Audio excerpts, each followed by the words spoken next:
Up next on today's Wild West, a Montana dude ranch that could change your life. And every bit of this we cut by hand. A life-changing encounter with Montana sweetgrass. The art of the custom cowboy hat. Plus a visit with a true woman of the West, Montana horse trainer, bootmaker, and artist Tammy Pate. I was on a horse when I was a week old with my dad. Cowboy music in Monterey. She belongs to the land. It's all next on today's Wild West. The Wild West. It's still out there. We'll show you how to find it. This is today's Wild West.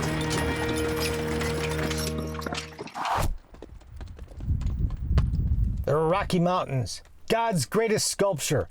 That line from the movie Jeremiah Johnson rings especially true on this summer day in northern Montana.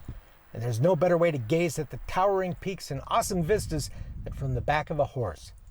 It may look like we're in the middle of the wilderness, but this is actually just a day ride out of Deep Canyon Ranch. On a ride of just a couple of hours, we'll ford a mountain river, ride trails that cut through deep woods, and emerge into a vast mountain meadow with spectacular views. Our leader is Wrangler Dave Hovde, who's been giving tours of what he calls his backyard for more than 35 years. You like to show people your backyard, your house, whatever, something that you've put together. Well, I didn't put this together, but it's a really cool place, and it's my backyard, and I love to show it to people. At lunch, we tie up the horses, take a perch atop a cliff that towers above the nearby ranch headquarters far below. But as magnificent as this country is, it wouldn't be much fun to be out here all by yourself. And while the Rocky Mountain front is a powerful attraction, there's something deeper that draws guests to this ranch and keeps people like Joanne Vincent coming back year after year. Well, the people are very nice. That's one thing. Everybody's so relaxed and so friendly, and everything is so nice, like the scenery, everything. It's just incredible.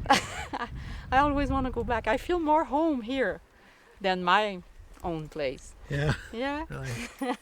I always cry when I leave, that's for sure.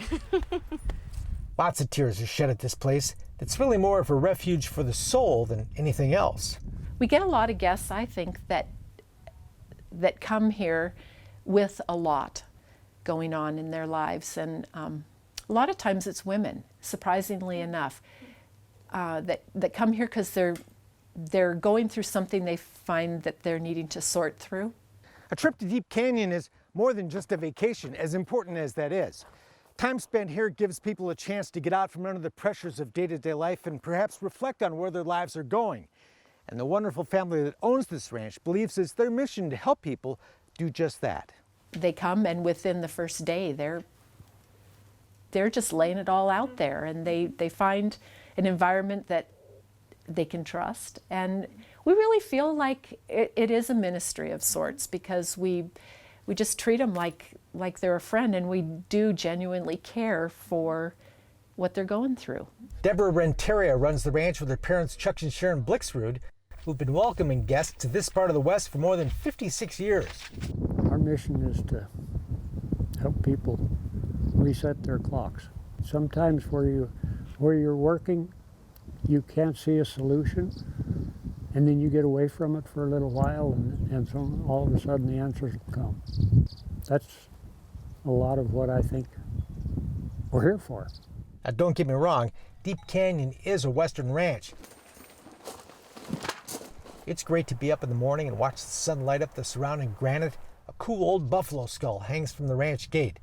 Dave is up early to saddle up the wrangle horse who's been kept in overnight in the corral to ride out and gather the guest horses from their pasture. We'll see you in a little while. All right. There's no cows here on the ranch. Instead, this mountain country is home to elk, deer, and bear. Dave's more of a packer than a cowboy, a horseman who leads wilderness pack trips into the backcountry as opposed to cattle drives. But it's still plenty Western. There is a certain mystique about the West and cowboys, and we're part of that, you know, just with our horses and mules and what we do. People come here to experience the West. However, without people, the West can be nothing more than real estate. But this magnificent country, the horses, the rustic lodge, and all the rest, provides the perfect setting for people to connect. You know, it's just a cool place to be. But once they come here, what you end up doing is building a relationship with them. So they end up going home as friends. They come as guests, go home as friends. And that's the big thing, you know.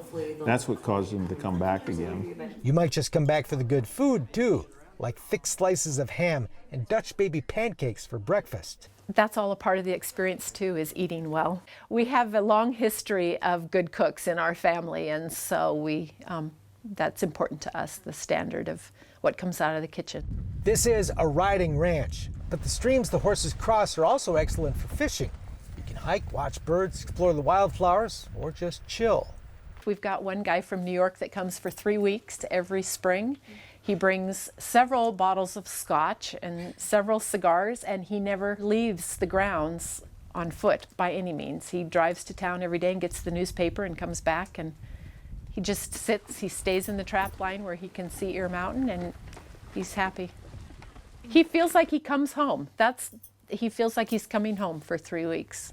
But Deep Canyon also has a history of drawing those who need more than that, like the newly widowed 28-year-old who wound up sharing her tearful story with Deborah.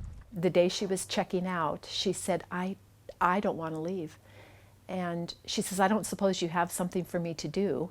Long story short, I got to thinking, because we ended up shorthanded. We knew we were going to be shorthanded come the 1st of August, and I called her and I said, hey, what do you think? And she said, I would love to. She just felt that this was a really good place to work through her sadness and her grief. She felt safe and loved and cared for, and so she'll be back.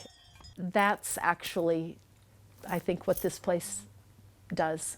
Deborah says many people take a vacation that doesn't provide any real relief. Not the case here. As grand as a mountain ride can be, it's really just a gateway to a place of restoration and even healing. The feeling of contentment and peace and relaxation, I think, does something to your soul. When people leave and you see a tear in their eye, or you get a good firm handshake when they leave, or that's what's rewarding. People come and they just fall into an easy pace here that I think when they leave, they just feel like they've really had a vacation. Up next, making candles, soaps, and dreams come true with Montana Sweetgrass. On a quiet country road outside Great Falls, Montana, you'll find a small field of tenderly cultivated grass. It may not look like much, but this fragrant plant is known as sweetgrass. Braided bundles of the grass have been burned as a kind of incense for countless generations in sacred Native American ceremonies. Today, the precious harvest from this tiny plot of ground and the candles, soaps, and other products made from it are making the dreams of Native American Tony McClue finally come true. My daughter-in-law flew up from California and said, you're going to do this. I even get choked up. Anyways, give me a minute. 15 years earlier, the single mom spotted an intriguing basket of sweetgrass displayed at a gift store. And I thought, that's very interesting. You know, I think that would be interesting. Let's go this way. An idea began to grow, one that never let her go. And I had this business in my head for a long time. I knew what my labels were going to look like. I knew what the bottling was going to look like and everything, but it's all in my head. But at times, working several jobs just to survive, an idea is all that remained. Then 6 years before our interview, Tony's hours were cut back to part-time, and she finally quit, took the plunge, launched her business, and never looked back. One day I walked out there and I go, just do it, you know. A one-time art instructor, Tony put her creativity to work, cultivating her grass and marketing it in bunches, braids, soaps, body mist, bath salts, candles, and other products. Candles made of sweetgrass. Well, it has the sweetgrass scent to it. The great appeal of sweetgrass is its sweet scent, which comes from the coumadin the plant contains, a chemical used to make blood thinner. Tony grows all of her own grass and gets 2 harvests a year out of this plot. But it's a lot of work. We actually sit down in the grass. Yeah. And every bit of this we cut by hand with scissors. We'll grab a handful and cut, and we've done this whole field. Once it's harvested and cut, and it's laying in a swath out in the field, then we'll bring it in, and we'll clean it. It takes up to 3 cleanings to get the grass prepared to market in bunches or braids. And we do thousands of these at a time. And nothing is wasted. Any excess clippings are used to create Tony's handmade candles and other scented products. And the learning never ends. This sweetgrass has taught me every year. It teaches me something new, doesn't it? Every year. I've told Jill, I said I learned something every year on how to raise sweetgrass or how to tie or do, you know. Native Americans still burn sweetgrass braids as a smudging incense. Sunlight can fade the color, but the bunches and braids can last for years. And that's the question that's always asked. So I found some grass that was 5 years old, and I hydrated it and braided it, and it smelled like I picked it yesterday, and it looked like I picked it yesterday. Tony's sweetgrass products have 3 endorsements from the state of Montana: Montana grown, Montana made, and since she's Chippewa Cree, Native American made as well. The only challenge is making enough. Well, it was such a big hit. I can't grow enough grass now. In my crop, it's probably 4 times bigger than when I first started, and that still isn't enough. Tony's Montana sweetgrass business has blossomed through nothing more than word of mouth, without even a website. Carried by stores all over Montana and shipped all over the country and around the world. I just didn't realize what demand there was for it, or how many people even really knew about it. You know, it was something I thought that only maybe the natives knew about at that time, but as I've been selling, I'm finding out there's a lot of interest in it. Step through the swinging doors of the Law Dog Hat Company, and you've actually entered an artist's studio. It's a wearable piece of art. Not only is it a piece of art, it becomes part of that person. The son of Montana artist Bill Raines, known for his life-size sculptures, Randy Raines has been using his own creative talent to design and build custom cowboy hats for the past 35 years. Just being artistic, it's in the blood, and when you take that piece of felt and turn it into something, it's just a wonderful feeling to me. I just love it. The dozens of handcrafted hats displayed in his Billings shop are an amazing variety of shapes, sizes, styles, and colors. Who would imagine there are so many variations on a cowboy hat? People sometimes think, gee, there's black and brown and silver belly, and that's all my choices are. And there's more than that. Same with the brim. Some people like a big brim and they can't find it anywhere. We'll do all that. I mean, whatever you want to do, I'm your guy. Some derby hats are in the mix as well. And the one that grabs everyone's attention is the purple top hat, ordered by a musician who never picked it up. Yeah, that one is one of the most tried on hats in the shop. Randy was just 19 when he was first hired to clean and repair hats at a custom hat shop, and within months was promoted to making hats himself. Something coming from me, it's got to look really good. So I took that as my own product, if you will. They're called hat bodies or hat blanks. Like a painter's blank canvas, Randy starts with a raw felt hat body. When it's finished and done into a customer's hat, we finish like that. So we'll take the raw blank, put it over the steamer. It usually takes a good half day to craft a custom hat. And we pull that over the block. But on this Saturday, Randy gives us a quick time demonstration. The rope here ensures that the size isn't going to stretch out on them. Blocking the hat is step 1. It's going to be a 7 1/8. For sizing. A 6-inch crown, which is open from this point to that point, and a 4-inch brim is the most common size. A steam iron flattens out the brim,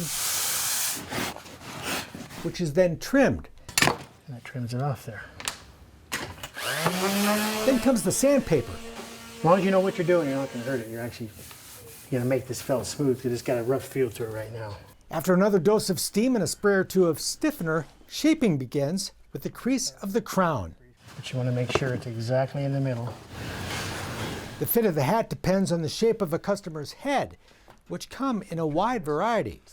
Round, crooked. They've had a hat that sat on them for years. It's always set off to the left or always set off to the right. I've never had one fit. I think we talked about it with you. Right. I'm one of those who's always had a tough time getting a cowboy hat to fit right, until I came to see Randy. They always thought the hat was messed up. Well, it ends up being that person's head might be crooked. They might be too round. All that I can fix. And that's what people like, is it's for years I dealt with this and I didn't know it was me. But when they leave here and they're thrilled because the hat sits straight on them, yeah, that's a great feeling also. So this has all been what I call the fun part. Some hat makers use a machine to measure a customer's head size and shape, but all Randy needs is a cloth tape measure. As looking at their head, I can always tell if it's round or crooked, long oval, round oval. It's part of being in business for so many years. I can't help but look at a person's head, their hat, I see movies, I'm looking at hats. And he can make any custom hat you want, including duplicating one from your favorite Western movie. And most of the time, I'll have the movie and I can just fast forward, pause it on just a perfect shot of that hat and make it just like it. A Western film is always playing on the big screen TV in Randy's shop, which is decorated with his collection of vintage Western movie posters. I love old Western movie posters. This particular print I found. Randy makes the rustic wood frames himself, along with much of the furniture in his shop, most of which is for sale. Woodworking, another passion of this talented man. I had ideas of furniture I wanted for my shop, and you couldn't just find what I'm looking for anywhere. So I thought, I've been woodworking for years, so I'm just going to make my own stuff. It's beautiful. Thank you. It is a very cool shop. I'll be working on a hat, or I might see a movie or something and go, I like that hat, but this could be done, or this could be done. I'll go, I need to make one like that. Many of Randy's customers never actually set foot in Billings, ordering over the phone or online instead. But however it's done, the goal is always the same. Whatever makes them happy, that's what I do. California or bust, yeah, that's the story of the wagon train rolling, no, story of the wagon train rolling, yeah, story of the wagon train rolling west.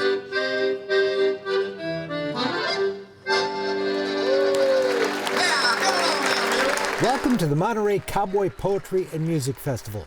There's not a whole lot of people that really paint the way he painted. I'm so excited about that. A 3-day gathering of Western art, artisans, cowboy poets, and singer-songwriters. All in celebration of the Western lifestyle. Everything about it. I like being on my horses. I like roping, doctoring cattle. It's just great to show our history and, getting together with other ranch families. We came for the Sons of the San Joaquin.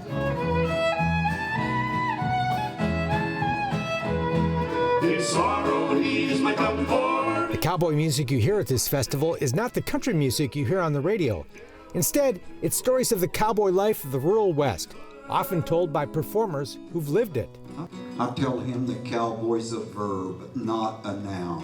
It's what you do more than a name. Like poet and storyteller Waddy Mitchell, who spent decades as a working Nevada cowboy. I spent 26 years as a buckaroo, and now I talk about it. Well, it's more of a lifestyle than it is a business, It's, we just love the music and the poetry and all that kind of thing, keeping the Western lifestyle alive, And Last night I had a cowboy's dream. The beloved Don Edwards is one of the best-known performers in cowboy music, which has been around as long as cowboys. Actually, cowboy music it was a branch of folk music. Everybody knew old cowboy songs, the old Chisholm Trail and Whoopie-Tie-Yi-Yo and all those old cowboy songs that they sang. This is a song that I wrote after some conversations with my son on satellite phone a few weeks before he came back from Afghanistan. But the tunes aren't just about loping along and singing a song. After all, life in the West, with its harsh weather, hard work, and long days horseback, is no easy thing. And performers aren't shy about writing about those realities and other issues as well. That transport chopper's leaving now to take us to the plain. Me and my boys are good as gone. So, Lord, heal our nation. Oh, Lord, heal our land. But while the topics can sometimes get serious, It's not that easy trying to make a go of it in this day and age as an accordion-playing, yodeling cowboy. there's no one quite like Sourdough Slim to lighten the mood. In fact, I hate to bring it up, but this accordion has been into the pawnbrokers so many times. He can play the thing better than I can. Cowboy music comes in many forms.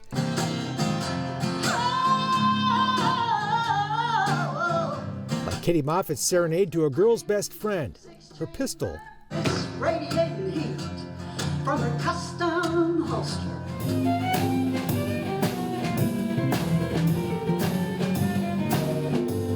And the Western swing and jazz-flavored music of cowbop.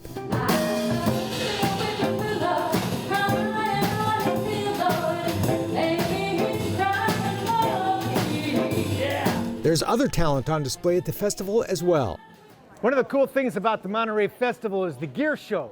Here you can find all kinds of cool cowboy stuff, art to hang on your wall, jewelry to hang around your neck, and bridles, bits, and spurs for your horse.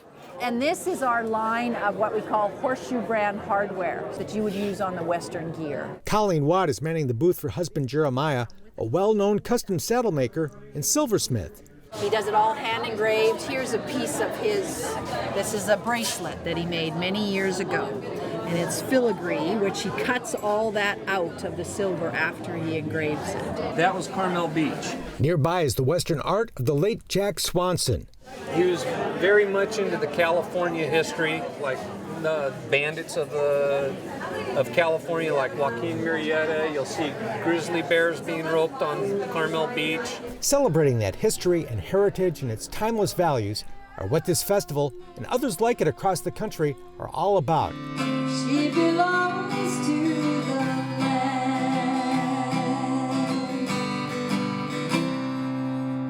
Few people would associate Monterey, California with cowboys, but this is where the Spanish introduced the cattle ranching lifestyle that gave birth to the vaquero traditions that eventually developed into what we now know as the American cowboy.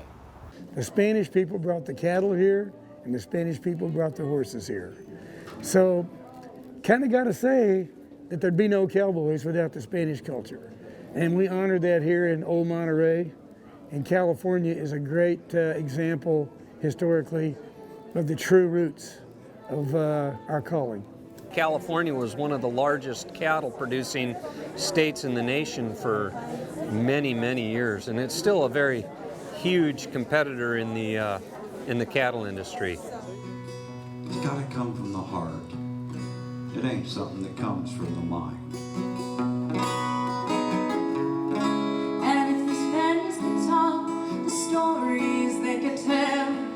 And as long as there are cowboys and cowgirls, horses and cattle, here we go now. Home, home on the range. people will gather to celebrate the life in the West so many of us love.